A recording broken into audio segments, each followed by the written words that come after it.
آمین والصلاة والسلام علی سید الانبیاء والمرسلین نبی رحمت نور مجسم شفیع اعظم مالک جنت قاسم نعمت محبوب رب العزت سرور سروراں غم گسار جہاں شفیع آسیاں وکیل مجرماں حضور پر نور شافع یوم النشور احمد مجتبیٰ حضرت محمد مصطفیٰ صلی اللہ تعالی علیہ وآلہ وسلم کا فرمان عالی شان کا مفہوم ہے: جس نے مجھ پر ایک مرتبہ درود شریف پڑھا اور وہ رب کی بارگاہ میں قبول ہو گیا تو اللہ تعالیٰ اس کے 80 سال کے گناہوں کو معاف فرما دیتا ہے۔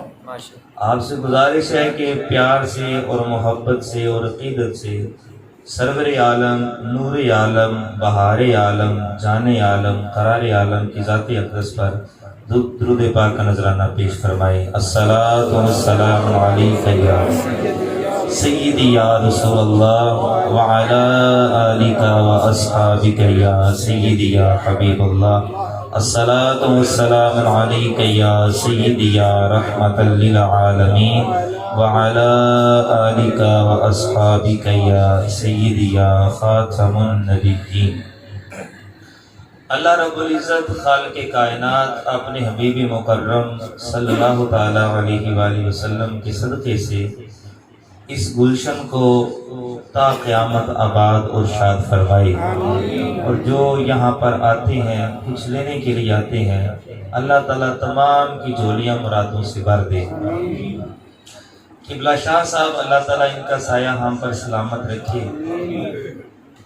اللہ کا لاکھ لاکھ شکر ہے کہ حضور علیہ السلام نے ارشاد فرمایا، کل قیامت والے دن رب فرمائے گا، کل قیامت والے دن رب فرمائے گا، جو میری وجہ سے آپس میں محبت کرتے تھے وہ آج میرے عرش کے سائے کے نیچے آ جائیں کہ آج اس کے سائے کے علاوہ کوئی سایہ نہیں ہے۔ ایک جگہ ٹکا دے تو پتہ نہ سوچ کے رونی کوئی نہیں، بس ایک جگہ کھڑا دے بس۔ تو ہماری جو محبتیں ہیں وہ فقط اللہ اور اس کے رسول کے لیے ہیں۔ یہ قبلہ شاہ صاحب کی عاجزی اور انکساری ہے کہ جو اپنی طرف منسوب کر لیتے ہیں، لیکن حقیقت یہ ہے کہ ہر انسان کے اندر کوتاہیاں ہوتی ہیں، لیکن میری مصروفیت کی وجہ یہ بھی تھی کہ درس نظامی میرا مکمل ہو گیا تھا۔ درس نظامی کے بعد ایک اور کورس ہوتا ہے جس کو کہتے ہیں تخصص فی الفقہ، اور اس کے اندر داخلہ ملنا بڑا مشکل ہوتا ہے، جس کو ہم اپنی زبان میں مفتی کورس کہتے ہیں۔ تو پھر دن رات کی محنت سے بحمد اللہ تعالیٰ اس میں داخلہ ہوا، بس تھوڑا سا رہ گیا انشاءاللہ۔ اللہ کے فضل و کرم سے مفتی تو نہیں، ہم بھی ناقل بن جائیں گے، نقل کر کے جو ہے وہ معاملہ دیتے ہیں۔ گزارش اتنی ہے، ٹائم بہت تھوڑا ہے، صرف چند ایک باتیں سرکار غوث اعظم رضی اللہ تعالیٰ عنہ کی شان بیان کرنے کے لیے ایک وقت چاہیے، تو انہی کی تعلیمات میں سے چند ایک باتیں جو ہمارے کام آ جائیں۔ باقی سرکار غوث اعظم کی شان نہ ختم ہونی ہے، بیان کرنے والے بیان کرتے رہیں گے، اور ان کی شان براء البراء ہے۔ آپ کی تعلیمات میں سے ایک جو اہم تعلیم ہے اس کو کہتے ہیں تزکیہ نفس۔ کیا کہتے ہیں؟ بولو سارے، کیا کہتے ہیں؟ انشاءاللہ جو باتیں بتاؤں گا آپ کو بہت فائدہ ہوگا اس کو۔ تزکیہ نفس، اللہ رب العزت نے اپنے حبیب مکرم کو یہ شان عطا فرمائی ہے کہ ہمارا نبی وہ نبی ہے کہ جس کو ہم نے مبعوث فرمایا، وَالَّذِي يُبْعَثُ فِي الْأُمِّيِّينَ، کہ ہم نے اس کو مبعوث فرمایا۔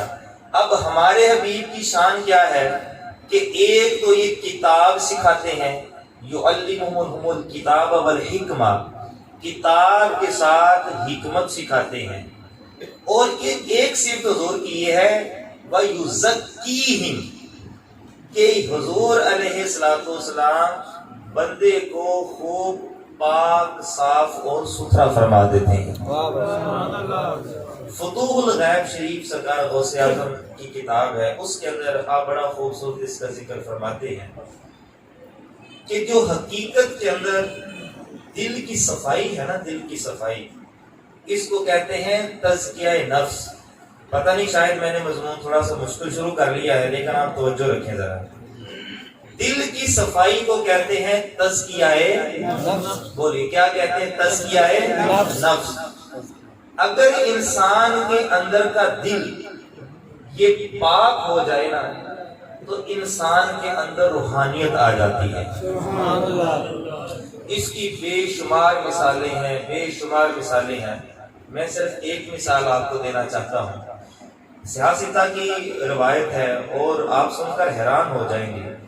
نبی پاک صلی اللہ تعالی علیہ وآلہ وسلم رات کے کسی پہر میں اندھیرے میں اپنے کسی زوجہ محترمہ کے پاس کھڑے تھے۔ پاس سے ایک صحابی گزرے، انہوں نے حضور کو دیکھا کہ آپ تشریف فرما ہے۔ نعرہ تکبیر، نعرہ رسالت، نعرہ حیدری، سیدی مرشدی، یا نبی یا نبی، سیدی مرشدی، یا نبی یا نبی۔ مفتی صاحب تشریف لائے ہیں، بس میں اب بات کر کے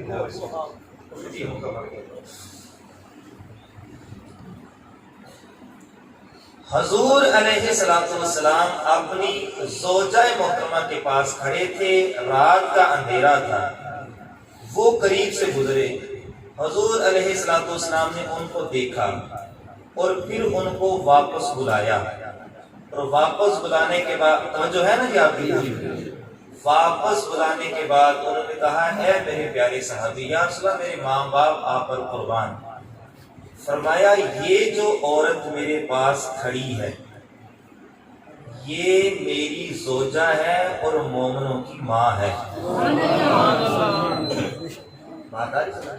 یہ میری زوجہ ہے اور مومنوں کی ماں ہے۔ عرض کی یا رسول اللہ صلی اللہ علیہ وسلم میرے ماں باپ آپ پر قربان، میں تو تصور بھی نہیں کر سکتا کہ کوئی غیر محرم عورت آپ کے پاس کھڑی ہو، لیکن حضور نے یہاں پر تزکیہ فرمایا یہ جو شیطان ہے نا، شیطان یہ انسان کی رگوں میں خون کی طرح دوڑتا ہے، وسوسہ در وسوسہ در وسوسہ در وسوسہ پیدا کرتا ہے۔ میں نے اس لیے بتایا ہے کہ کہیں تمہارے ذہن کے اندر کوئی وسوسہ پیدا نہ ہو۔ دیکھیں کہاں تک تزکیہ نفس حضور علیہ السلام نے بیان فرمایا۔ اور چلتے چلتے میں آخری بات کرتا چلوں کہ امام غزالی رحمۃ اللہ تعالی علیہ نے احیاء العلوم کے اندر اور داتا علی حجویری نے کشف المحجوب کے اندر ان بزرگوں کا ذکر کیا ہے۔ ان کا نام ہے ابو الحسن رحمۃ اللہ تعالی علیہ۔ ایک تو ابو الحسن نہیں ہے، یہ اور ابو الحسن رحمۃ اللہ تعالی علیہ ہے۔ تو ان کی 40 سال کی زندگی میں کبھی تکبیر اولا فوت نہیں ہوئی تھی۔ سبحان اللہ کہنے کی بات۔ 40 سال تک تکبیر اولا سمجھتے ہیں؟ پہلی صف میں بیٹھنا ہے، جب مکبر نے تکبیر کہنی ہے تو پہلی صف میں موجود ہونا ہے۔ 40 سال تک 5 نمازوں میں کبھی تکبیر اولا فوت نہیں ہوئی۔ ایک دن ایسا ہوا کہ تکبیر اولا فوت ہو گئی لیکن رکعت نہ گئی، تو اچانک جب پیچھے آ کر ملے تو جب سلام پھیرا تو ذہن میں یہ خیال آیا کہ لوکی کی گہن گئے 40 سالہ میں بابیاں دی کدی کوئی نماز قضا نہیں ہوئی، کہ تکبیر اولا قضا نہیں ہوئی، تے آج جنہاں دی تکبیر اولا قضا ہو گئی، واپس گھر چلے گئے۔ اللہ کے ولیوں کی ایک شان ہوتی ہے کہ یہ اپنے آپ کو محاسبہ کرتے ہیں۔ اب رات کو جب بستر پر لیٹے نا تو اب خیال آیا کہ سارا دن کیا کیا۔ تصوف کی دنیا کا جو بادشاہ ہے وہ سرکار سیدنا فاروق اعظم رضی اللہ تعالیٰ عنہ ہیں۔ سبحان اللہ۔ تصوف کی دنیا کے بادشاہ آپ اپنا محاسبہ کیا کرتے تھے، یہ اللہ کے ولیوں کی شان ہوتی ہے۔ رات کو جب بستر پر لیٹے تو اپنا محاسبہ کیا، اور محاسبہ اپنے من سے باتیں کرنا، اب کہنے لگے اچھا 40 سالوں میں کبھی تکبیر اولیٰ فوت نہیں ہوئی تو آج فوت ہوگی، اچھا فوت ہوگی، نماز ادا کر لی، جب سلام پھیرا تو ذہن میں کیا خیال آیا کہ دنیا کیا کہے گی، لوگ کیا کہیں گے، اور خود ہی اپنے دل کے مفتی سے فتویٰ دیا، کہا 40 سال تک تکبیر اولیٰ کے ساتھ نماز جب پڑھتا رہا تو کیا وہ لوگوں کے لیے پڑھتا تھا؟ سبحان اللہ، یہ تزکیہ، یہ لوگوں کے لیے پڑھتا تھا۔ پھر دل کے مفتی سے کہا بھائی تیریاں پچھلیاں ساریاں گئیاں اور نویں سے تو بذات رہا۔ گزارش یہ ہے کہ یہ جو درود محل ہے اللہ تعالیٰ اس کو آباد و شاد رکھے۔ میں کشف المحجوب کا آج کل مطالعہ کر رہا ہوں تو اس سے ایک ہی بات مفتی صاحب تشریف فرما ہے، شاہ صاحب تشریف فرما ہے، ایک ہی بات سمجھ میں آتی ہے، چاہے وہ حضرت جنید بغدادی ہوں، چاہے وہ سری سبتی ہوں، چاہے وہ حبیب اجمی ہوں، چاہے وہ حضرت باعث بستامی ہوں، جتنے بھی بزرگان دین ہوں، ایک بات سمجھ میں آتی ہے کہ یہ کوئی پیدائشی اللہ کے ولی نہیں تھے، کوئی کسی گناہ کے اندر ملوث تھا، کوئی کسی گناہ کے اندر ملوث تھا، کوئی کسی گناہ کے اندر ملوث تھا۔ اللہ تعالیٰ نے توبہ کی توفیق بخشی تو اللہ تعالیٰ نے مقام ولایت عطا فرمایا۔ واقعہ صاحب سنتے رہتے ہیں، ہمارے معاشرے کے اندر ہر طرح کے لوگ رہتے ہیں، تو اگر کوئی شخص گناہ کبیرہ کرتا ہے تو اس کو حقارت کی نظر سے نہ دیکھا جائے بلکہ اس کی اصلاح کی جائے۔ ہو سکتا ہے کہ آپ کی اصلاح کرنے سے وہ توبہ کر لے اور وہ وقت کا ولی بن جائے، کیا پتہ۔ اللہ کریم جو ہے وہ ہم سب کو عمل کرنے کی توفیق عطا فرمائے، محبتیں بانٹنے کی توفیق عطا فرمائے، نفرتوں اور قدورتوں سے ہم سب کو محفوظ فرمائے۔